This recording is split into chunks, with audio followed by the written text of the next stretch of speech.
Salut les loulous, j'espère que vous avez la forme, c'est Thierry pour l'actu du corps qui muscle ton esprit. Je suis en train de manger une choupa choups qu'on m'a donné. Et là je suis encore en Asie pour terminer mon voyage. Et puis dans cette vidéo on va parler des 4 principes de base à respecter pour réussir ce qu'on a envie de réussir dans la vie. Donc je t'invite à suivre cette vidéo. Moi c'est des principes qui m'ont vraiment beaucoup aidé dans ma vie. C'est des principes que j'ai appris avec un de mes mentors, Kevin Trudeau, dans un club dans lequel je faisais partie avant. Donc j'ai beaucoup voyagé avec ce club. Et puis on va parler de ces 4 principes de base aujourd'hui. T'es prêt? Alors c'est parti.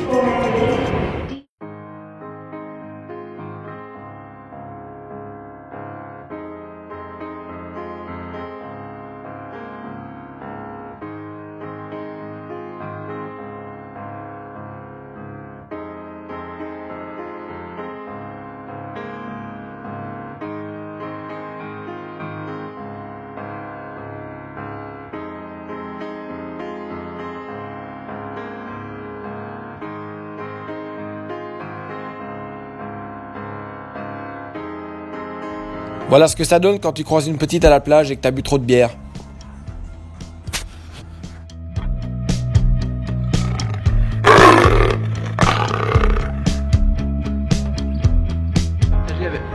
Donc t'es prêt? Je vais te partager le premier principe de base que je respecte dans ma vie. Donc le premier principe de base que je respecte, c'est qui est-ce que vous écoutez? Qui est-ce que j'écoute dans ma vie en fait? Je regarde toujours que la personne que j'écoute, elle a réalisé les choses que j'ai envie de réaliser et surtout qu'elle est partie de là où je suis aujourd'hui. Parce qu'en fait, si tu écoutes des gens qui sont pas partis du même endroit, je veux dire par là qu'ils ont une autre éducation, ils ont une éducation dans laquelle peut-être on parlait d'argent assez librement, une éducation dans laquelle peut-être on faisait du business. Et puis si toi tu viens d'une famille un peu comme moi, d'une famille normale, une famille, j'ai envie de dire une famille d'ouvriers, et puis l'argent c'est peut-être pas quelque chose qu'on parlait de manière libre, on a peut-être des croyances sur l'argent, et puis ton cerveau c'est un peu comme un ordinateur. Si tu plantes des virus dans ton ordinateur, au moment il va bugger, bah toi tu bugs aussi. Donc le premier principe de base, qui est-ce que vous écoutez, il est vraiment important. Tu vas pas écouter quelqu'un par exemple qui va te donner des conseils sur une relation de couple alors qu'il a divorcé 4 ou 5 fois et puis qu'il n'est pas stable dans sa vie relationnelle. Tu vas pas écouter quelqu'un qui va te donner des conseils en business qui est tout le temps fauché. Si tu as envie de réaliser par exemple un spectacle, parce que personnellement je suis en train de réaliser un de mes rêves qui est de monter un one-man show, bah, je vais me renseigner avec des gens qui ont déjà créé un one-man show, qui sont déjà partis de là où je suis aujourd'hui et puis qui vont me donner des conseils et j'ai qu'à suivre en fait la recette qui leur ont permis de réussir. Voilà, donc premier principe de base, qui est-ce que tu écoutes dans ta vie? Analyse vraiment bien que la personne que tu écoutes, elle a réalisé des choses et puis surtout qu'elle est partie de là où tu es aujourd'hui. Premier principe de base, c'était Thierry à Bangkok. Ciao ciao.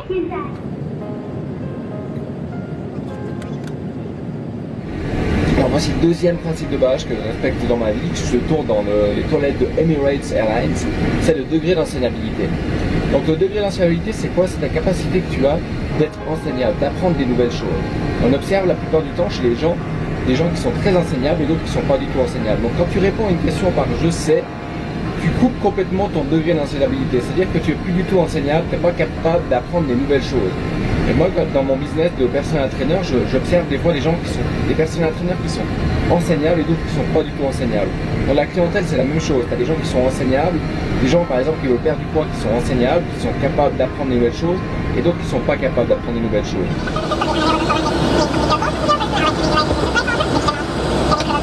Alors tu as deux branches dans le degré d'enseignabilité. Tu as la volonté d'apprendre et tu as la capacité à accepter le changement. C'est quoi la volonté d'apprendre, la capacité à accepter le changement? Je vais donner un exemple tout simple. Imagine que tu veux perdre du poids. Donc, si tu veux perdre du poids, tu vas avoir un coach qui va te dire, voilà, il va falloir commencer à éliminer les sucres, à éliminer tous les aliments industriels, etc. Et il va falloir commencer à arrêter le McDonald's. Donc si tu dis, moi j'ai une volonté d'apprendre de 10 et une capacité d'accepter le changement de 10. Et si là, quand le coach te dit, va arrêter de manger les sucres, tu vas dire, oh, ok, mais moi j'adore les sucres, ta capacité à accepter le changement, elle est très basse. Donc tu vas pas réussir à changer quoi que ce soit dans ta vie. Donc c'est la même chose dans le business si tu veux. Si ta volonté d'apprendre est à 10 et que ta volonté d'accepter le changement est à 10, tu es prêt à faire tout et n'importe quoi pour réussir. Je te donne un exemple, moi je voulais faire des vidéos et voyager, je te dis dans une autre vidéo. Et bien pour ça il a fallu passer des journées et des nuits à apprendre à faire des tournages. Il a fallu faire des compromis, c'est-à-dire à accepter de ne plus voir certaines personnes, accepter de ne pas regarder la télé, accepter de vraiment mettre le focus sur les choses que tu vas apprendre pour réaliser les rêves que j'avais. Donc voici le deuxième principe de base, C'est le degré d'enseignabilité qui se distingue entre la volonté d'apprendre et la capacité d'accepter le changement. Voilà, j'espère que c'est clair et à très bientôt pour le troisième point. Ciao, ciao.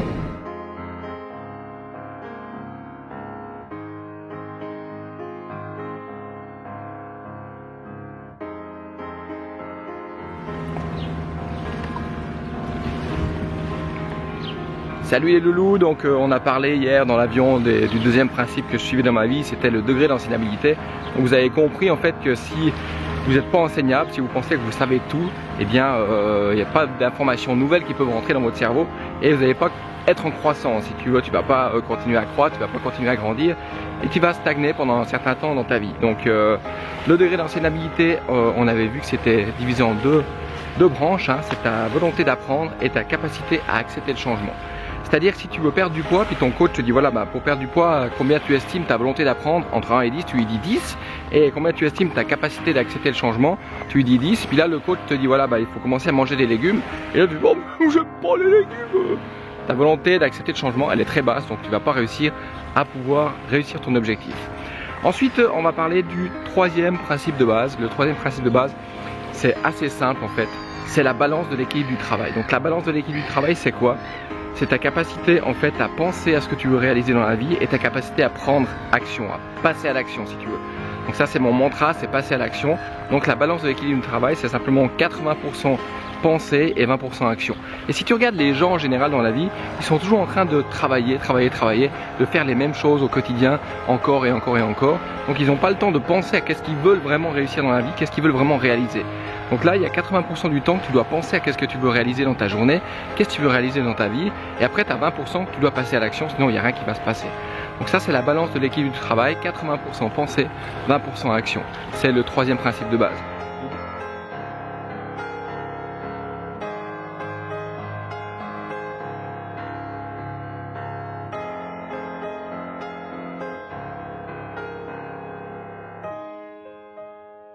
Regarde-moi ça.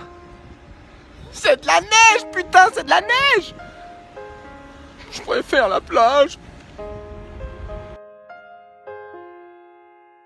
Retour en Suisse. Il fait froid ici. Je suis au Saint-Bernard et je me gèle les burnes. J'étais il y a 2 jours à Koh Samui avec une température de ouf au bord de la mer. Et là, je suis de retour en Suisse avec la fricasse. C'est incroyable.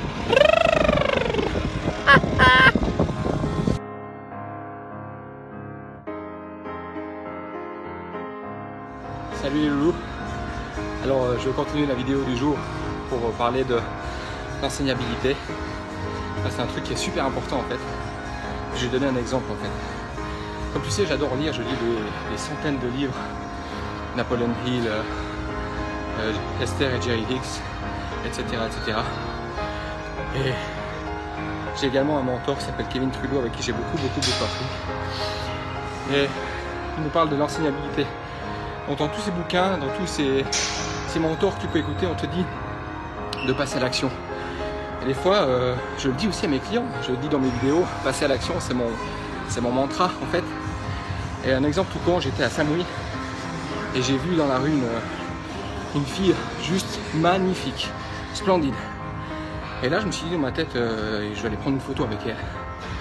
Et là, tout de suite, tu commences à avoir plein d'excuses. Tu te dis, ouais, elle n'est pas si bien que ça. Bon, finalement, à quoi ça sert? Je vais passer pour un blaireau ou je sais pas quoi. Donc, tu trouves des excuses pour pas le faire. Et puis hier, je me suis dit, allez, je peux pas seulement dire aux gens de passer à l'action et pas le faire moi-même. Donc, j'ai pris mon courage à deux mains. Et j'étais vers elle et voilà, je lui ai dit, salut, excuse-moi, je te trouve magnifique, j'aimerais faire une photo avec toi. Et puis elle était super contente de faire une photo avec moi. Bon, au final, il s'avérait que c'était un mec, ouais, c'était en Thaïlande, donc voilà. En Thaïlande, les plus belles femmes sont des mecs en fait, donc ça m'a pas empêché de faire une photo avec elle et de pas rentrer dans un jugement en fait. Parce que j'admire en fait le courage de ces gens qui ont un rêve d'être une femme finalement, d'être une fille, et de se détacher du regard des autres et de passer à l'action pour accomplir leurs rêves. Donc bien sûr, elles prennent des hormones, bien sûr, elles font plein de choses qui sont peut-être pas forcément saines, mais elles réalisent ce qu'elles ont envie de réaliser et elles se soucient pas du regard des autres. Donc ça, c'était une petite parenthèse.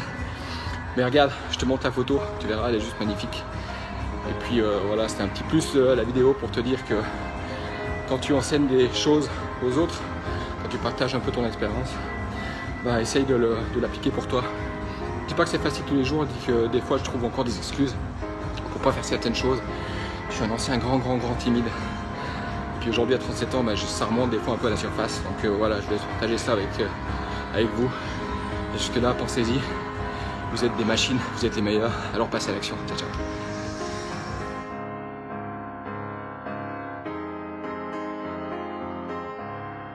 Voilà les loulous, donc les 3 principes de base, je te répète, qui est-ce que tu écoutes dans ta vie, hyper important d'écouter la personne qui a réalisé ce que tu veux réaliser et qui part de là où tu es parti.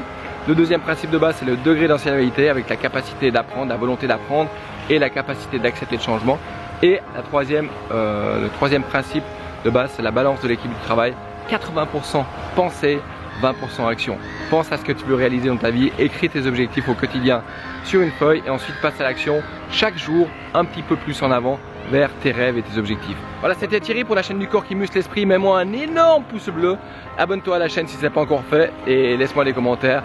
Sur ce, je te dis à très bientôt et surtout pensez-y, tout est possible, alors passe à l'action. Ciao, ciao.